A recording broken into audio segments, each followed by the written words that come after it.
le projet IBC lancé, il était présenté aujourd'hui. L'IBC, c'est l'Institut des biomédicaments et cosmétiques, une formation niveau bac, licence, master et doctorat qui s'installera sur le site des casernes de la rue du Plat d'Étain à Tours. Un projet qui vise à renforcer l'offre de formation dans le domaine des biotechnologies dans une région centre qui cultive l'excellence en la matière. Pour en parler, nous recevons Franck Teston, vice-président de l'Université François Rabelais, en charge des partenariats. Bonsoir. Bonsoir. Et merci d'être venu nous parler de ce projet. Alors justement, vous êtes en charge des partenariats et l'IBC, c'est le fruit d'un partenariat entre l'IMT et le PRES, le pôle de recherche et d'enseignement supérieur du Centre Val-de-Loire, et la création de cette formation à Tours, en fait, est totalement justifiée. Tout à fait. C'est vraiment un regroupement entre plusieurs partenaires du PRES, puisque l'IMT a également intégré le PRES très récemment, et c'est la cohésion entre un centre de formation par apprentissage, qui est le groupe IMT aujourd'hui, les deux universités, à la fois de Tours et d'Orléans, pour bien montrer en fait la richesse de l'enseignement supérieur présent sur le territoire de la région centre. Et puis également, un point à pas négliger aussi, c'est en fait un partenariat avec le Crous pour le logement, puisqu'en fait on ne peut pas créer, l'idée c'est de vraiment vouloir créer en fait un premier centre national avec une envergure nationale sur les nouvelles formations dédiées donc au secteur de la pharmacie et au secteur de la cosmétique en région centre. Dans une région justement qui cultive l'excellence, je le disais. Tout à fait. Il y a un pôle de compétences, cosmétologie, 40% de la production des médicaments en France se fait ici. Il y a un réel besoin de formation dans ce domaine. En effet, j'allais dire plusieurs points, comme vous l'avez souligné. Tout d'abord, un certain nombre...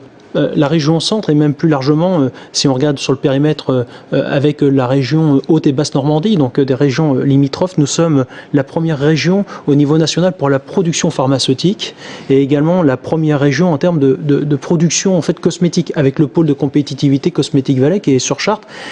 Et donc l'idée de développer des nouvelles biotechnologies, ce qu'on appelle la dimension des biotechnologies. C'est-à-dire que, on le sait, dans le secteur de la cosmétique, aujourd'hui, les produits cosmétiques sont issus en fait d'une filière biologique, et il est nécessaire en fait d'accompagner ces mutations technologiques de nos entreprises de demain.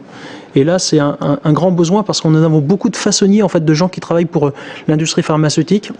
Ils vont devoir transformer complètement leur un bout de souffle en ce Exactement, c'est un bout de souffle. Donc on va être sur une révolution technologique.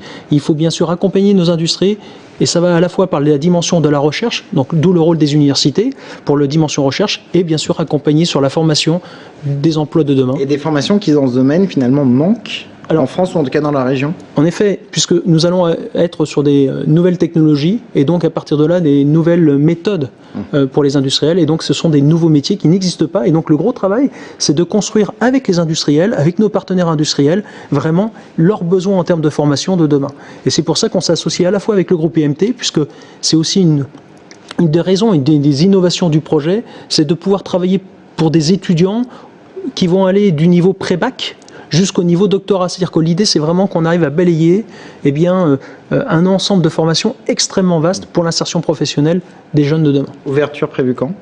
Alors, une ouverture prévue, on espère, septembre 2013, peut-être plutôt début d'année 2014. J'allais dire, tout va dépendre des financements que l'on obtient à la fois de l'État, puisque c'est un projet de 20 millions d'euros qui est largement soutenu par les collectivités locales territoriales. Et en fait, nous allons demander presque la moitié de l'argent au niveau de l'État. Et puis, bien sûr, il nous faut trouver un partenariat avec les industriels, puisqu'il nous faut aussi de l'argent du privé pour nous permettre le développement de ce futur projet. Franck Teston, merci beaucoup d'être venu nous parler de ce projet de l'Institut des biomédicaments et cosmétiques. Merci beaucoup. Merci beaucoup.